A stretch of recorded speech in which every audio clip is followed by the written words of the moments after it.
Secundaria segundo grado. Ciencias. Física. Perdí mis vacaciones por no saber escalas termométricas.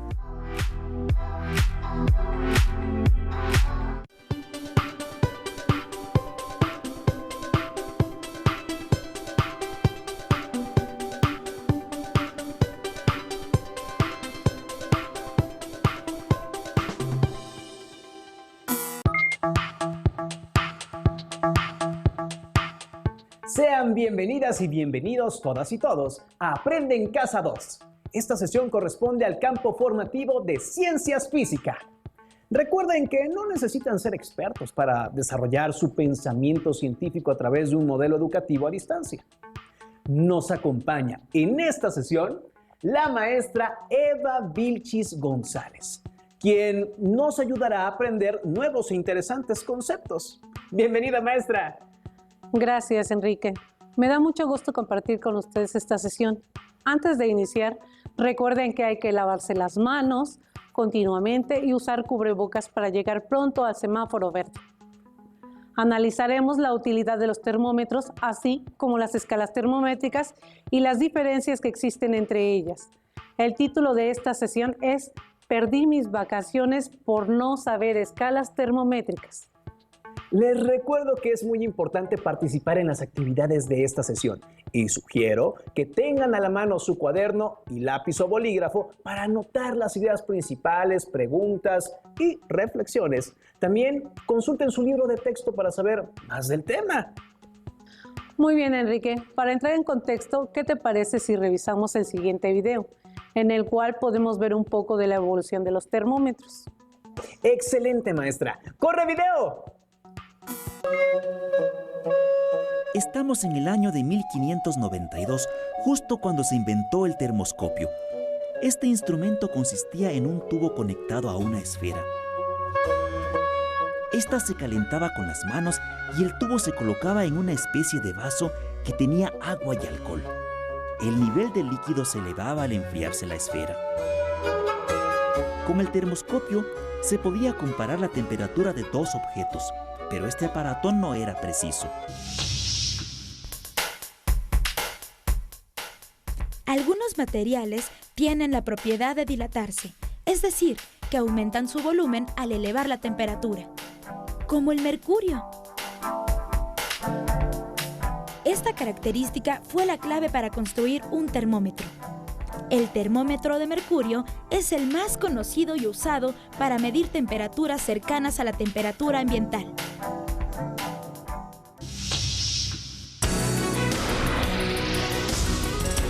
¿Sabías que actualmente se está prohibiendo el uso del termómetro de mercurio en muchos países, incluso en México? La razón es porque el mercurio, al entrar en contacto con el aire, se oxida y contamina el ambiente. Afortunadamente, los adelantos tecnológicos han hecho posible crear el termómetro digital, que contiene un sensor electrónico de temperatura. Vaya, maestra, sí que han evolucionado los termómetros. Desde el termoscopio de Galileo hasta los termómetros digitales que usamos hoy en día. Han pasado muchos años. Tienes razón, Enrique. La temperatura es una magnitud muy importante en nuestra vida diaria y la utilizamos en una gran variedad de actividades. Por ejemplo, muchos procesos de fabricación y almacenamiento de alimentos requieren de temperaturas específicas. Tiene razón, maestra. Otra temperatura que nos interesa mucho es la del ambiente, para saber cómo estará el clima. Y en este momento nos importa mucho conocer la temperatura de nuestro cuerpo. Este es un factor que puede indicar si una persona padece alguna enfermedad. Maestra, quisiera que me ayudara a responder un par de preguntas que me hizo mi hermano y que no supo bien qué responderle yo. Estoy seguro que usted me puede ayudar a aclararlas. Mi hermano me preguntó si es lo mismo calor y temperatura y si la temperatura se mide igual en todos los países. Son preguntas muy interesantes. Alumnas y alumnos que nos ven desde su casa, ustedes también háganse esas preguntas y respóndanlas en su cuaderno. Recordemos, las preguntas estas fueron: ¿es lo mismo calor y temperatura? ¿La temperatura se mide igual en todos los países? Espero que mi hermano esté poniendo mucha atención en la casa. Para responder las dudas de tu hermano, primero debemos recordar qué es el calor. Enrique, en sesiones anteriores se ha discutido qué es el calor. ¿Tú lo recuerdas? Creo que sí, maestra. Recuerdo que el calor es energía en tránsito. También recuerdo que si le suministramos calor a un objeto, aumentará la cantidad de energía cinética que tiene sus partículas. Muy bien, tienes razón. El calor es una forma de energía que hace que se incremente la energía cinética de las partículas de un objeto. Y para medir la cantidad de energía cinética que tienen esas partículas, usamos el termómetro. Entonces, ¿la temperatura está relacionada con la energía cinética de las partículas? Así es. La temperatura nos indica el promedio de la energía cinética de las partículas. Vamos a realizar un sencillo experimento que nos ayudará a comprender las diferencias que existen entre calor y temperatura. Excelente, maestra. ¿Qué vamos a necesitar para este experimento? Aquí tengo 2 recipientes con agua. Enrique, te voy a pedir que introduzcas un dedo dentro de cada recipiente y me digas qué es lo que percibes. Vamos a ver.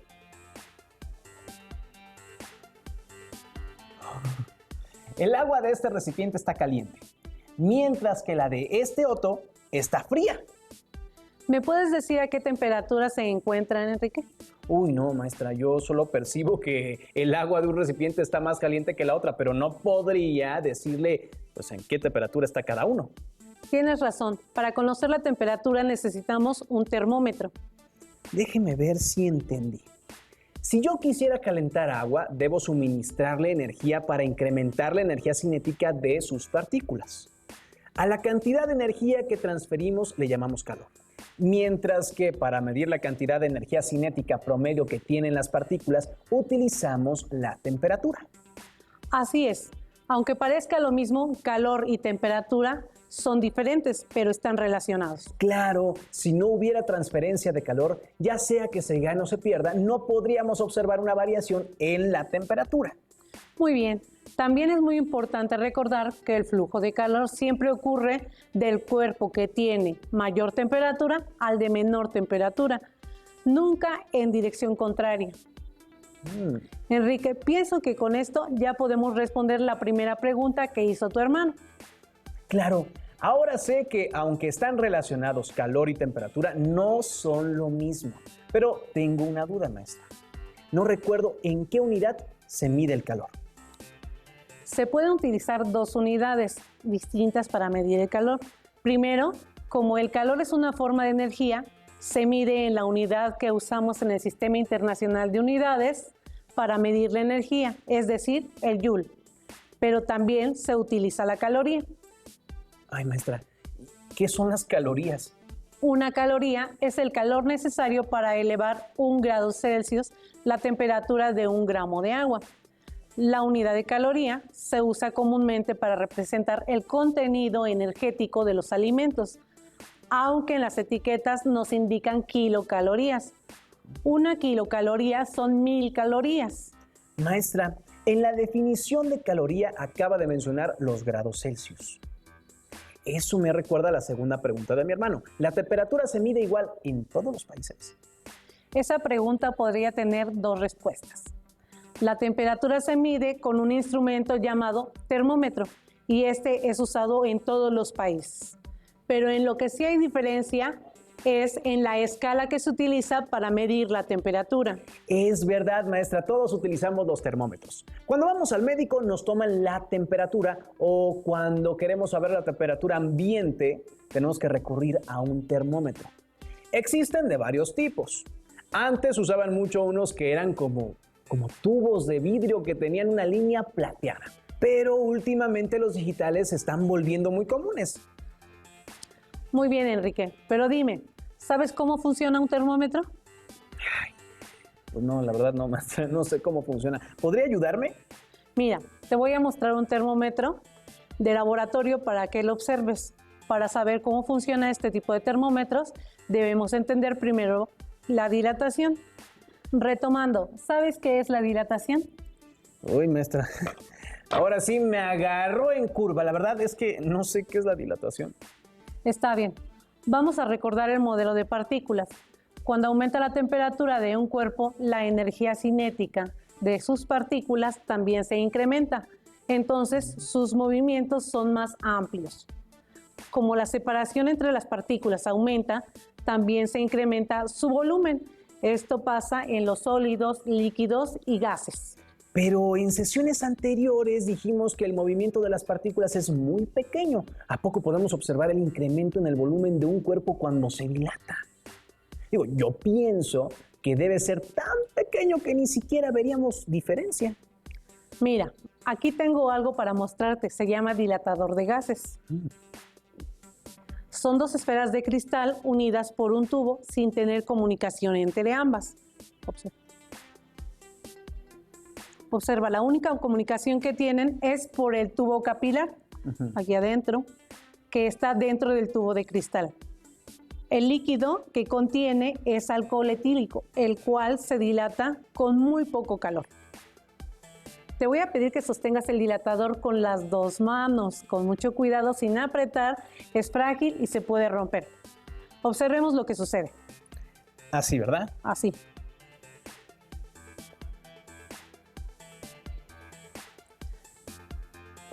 Observa el tubo capilar. Eso está muy interesante, maestra.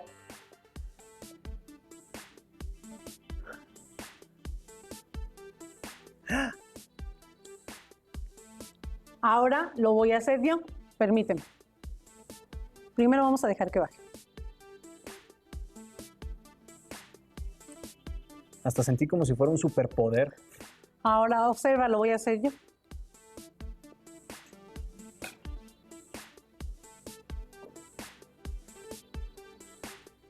¿Observas que hay alguna diferencia entre lo que sucedió contigo y lo que sucedió conmigo? Pues hubo una diferencia en que qué tan rápido subía el alcohol. ¿Fue más rápido con usted? Como ya lo mencionamos, la dilatación se produce en sólidos, líquidos y gases. Cuando aumenta su temperatura, en este caso los gases dentro de la esfera se dilatan. Al absorber el calor de nuestras manos, las partículas del gas y del alcohol incrementan su vibración, lo que hace que aumente su volumen. Y como el único lugar hacia donde se pueden desplazar es hacia la esfera de arriba, pasando por el tubo capilar, las burbujas que ves al final son del gas que se dilata, impulsando al líquido a subir. Al enfriarse los gases, los espacios intermoleculares regresan a su estado original, contrayéndose de nuevo, disminuyendo su volumen y regresando a la esfera de abajo.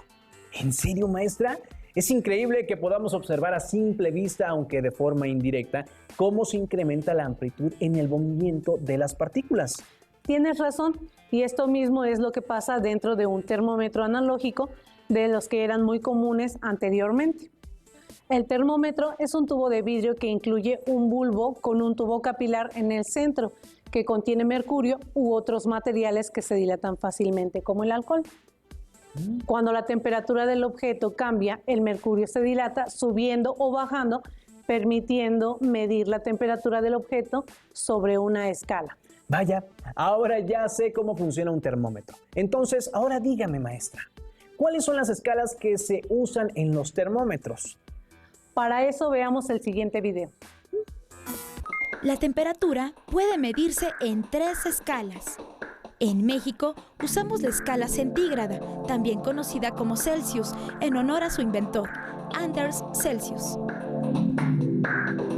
En esta escala, los 0 grados corresponden a la temperatura de congelamiento del agua y los 100 grados a la temperatura en que hierve. En los Estados Unidos de Norteamérica se utiliza la escala creada por Gabriel Fahrenheit. 0 grados de esta escala corresponden a 32 grados Celsius y 212 Fahrenheit equivalen a 100 grados Celsius. Existe una tercera escala que se utiliza en la ciencia, creada por William Thomson, mejor conocido como Lord Kelvin. El 0 en la escala Kelvin corresponde a la temperatura en la que las moléculas y los átomos de cualquier material dejan de moverse. Por eso se llama cero absoluto y equivale a menos 273 grados Celsius. Ya sea en grados Celsius o Fahrenheit, el uso del termómetro es importante para medir con precisión la temperatura. Entonces, según lo que acabamos de ver, se utilizan 3 escalas termométricas diferentes: la Celsius, Fahrenheit y Kelvin. Sé que aquí en México la temperatura se mide en grados Celsius, pero maestra, ¿en qué países se utilizan las otras 2 escalas? Actualmente la escala Fahrenheit solo se utiliza en Estados Unidos, Liberia y Myanmar. En el resto del mundo la temperatura se mide en grados Celsius. Entonces, ¿quiénes ocupan la escala Kelvin? La escala Kelvin es utilizada por todos los científicos del mundo. La convención es que siempre que se tenga que reportar una lectura de temperatura, se haga en Kelvin. Estoy muy contento porque con esto se resuelven las dudas de mi hermano. Pero maestra, ¿por qué el título de la sesión es "Perdí mis vacaciones por no saber escalas termométricas"? Con gusto te voy a explicar. Pero primero hablemos sobre la diferencia entre las 3 escalas de temperatura.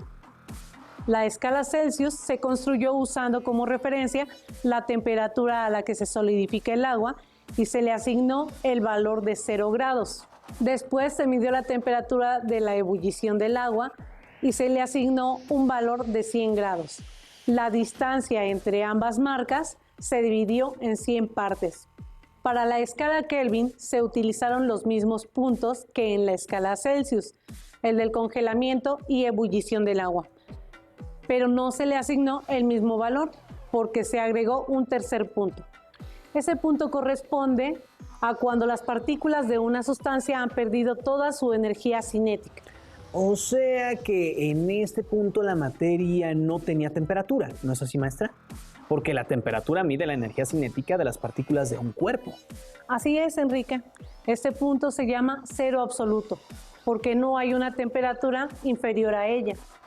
En esta escala, el punto de solidificación del agua tiene un valor de 273.15 Kelvin, mientras que la temperatura de ebullición es de 373.15 Kelvin.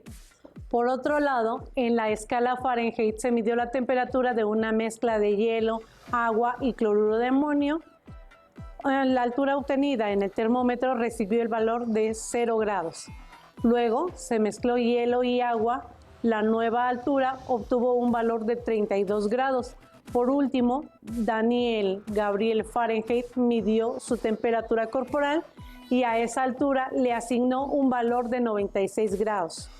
¿Y quién decide qué valor se le asigna a cada altura o qué cosas usar para medir la temperatura? Básicamente depende de la persona que propuso cada escala. Observemos la siguiente imagen. En ella se pueden ver las 3 escalas comparadas. Vemos que mientras el tamaño de la separación entre los grados en la escala Celsius y Kelvin es igual, los grados Fahrenheit son más pequeños. Tiene razón, maestra. Mientras que entre la temperatura de solidificación y ebullición de agua en las escalas Celsius y Kelvin hay 100 grados, en la Fahrenheit hay 180. Ahora te voy a contar la historia de mi sobrina. Ella se fue de vacaciones a Estados Unidos y al segundo día se empezó a sentir mal, por lo que decidió acudir al médico. Al tomarle los signos vitales, le dijeron que tenía 96.8 grados Fahrenheit de temperatura y le recetaron unos medicamentos.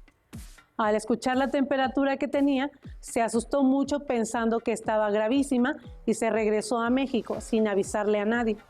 Cuando llegó a su casa, yo estaba ahí sorprendida, nos platicó que tenía 96.8 grados de temperatura y que como era extremadamente alta, había decidido regresar.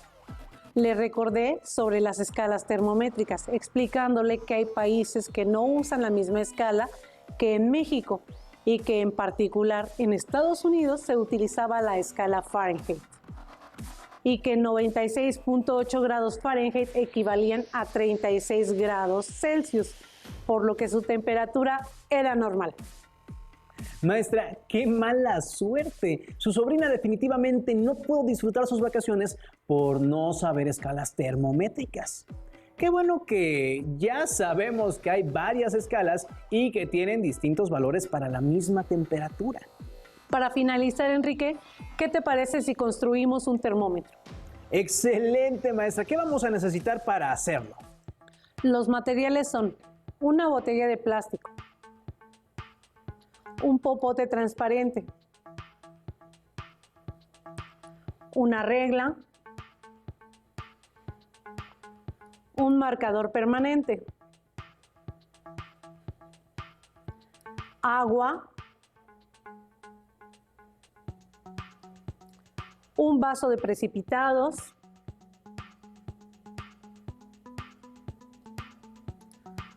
un recipiente grande con agua caliente, un recipiente grande con agua fría, alcohol y colorante vegetal. Maestra, estoy ansioso por construir el termómetro. En casa recuerden que si realizan esta actividad, la hagan en compañía de un adulto. ¿Qué tenemos que hacer ahora, maestra? Primero, con ayuda de un adulto, vamos a realizar un orificio a la tapa de la botella. Aquí. Pero, ¿qué cree, maestra? Yo ya venía preparado y ya tenía uno hecho. Tiene que ser lo suficientemente grande como para que pase el popote. Con ayuda del marcador permanente y la regla, vamos a marcar el popote cada centímetro para que quede como este. Vamos a mezclar el alcohol con un poco de agua y vertimos todo dentro de la botella.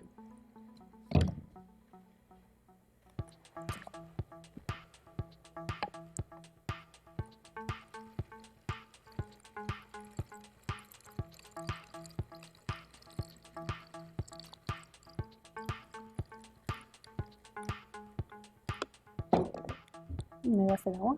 Sí.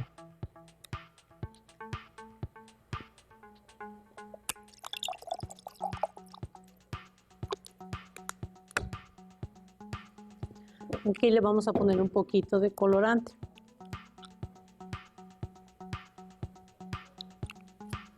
Wow. Qué bueno que fue azul, es mi color favorito.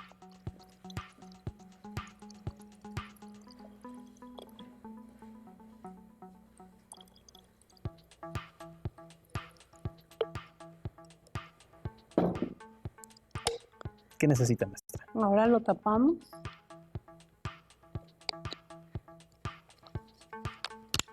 Y pasamos el popote por el orificio que ya lo tenemos hecho. Hay que ponerle plastilina alrededor para ahorrarnos un poquito de tiempo. Ya le pusimos aquí nosotros la plastilina para sellar y evitar que entre aire. Tomamos la botella y la metemos dentro del recipiente con agua fría. Vamos a observar lo que sucede. Alumnas y alumnos, realicen anotaciones en su cuaderno sobre lo que observan. También pueden hacer pruebas con agua a diferentes temperaturas y ver cómo varía la altura en su termómetro. Así es, Enrique. Hasta podríamos construir nuestra propia escala termométrica.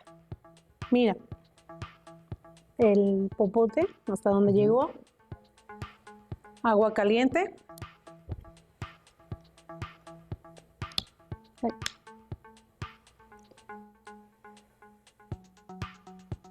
Ligeramente sube.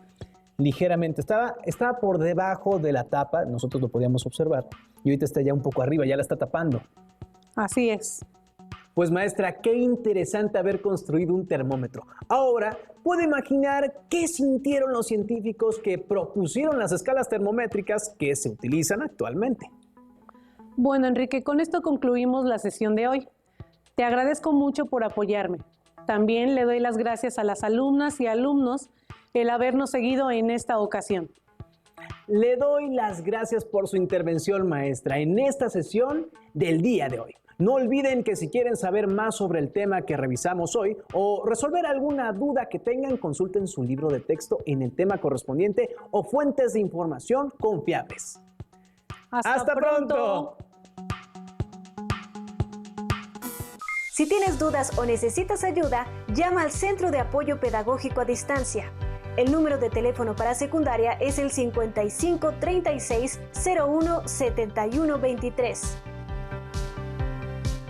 Si requieres consultar los libros de texto en versión digital, recuerda que los puedes encontrar en la página conalitec.cep.gov.mx.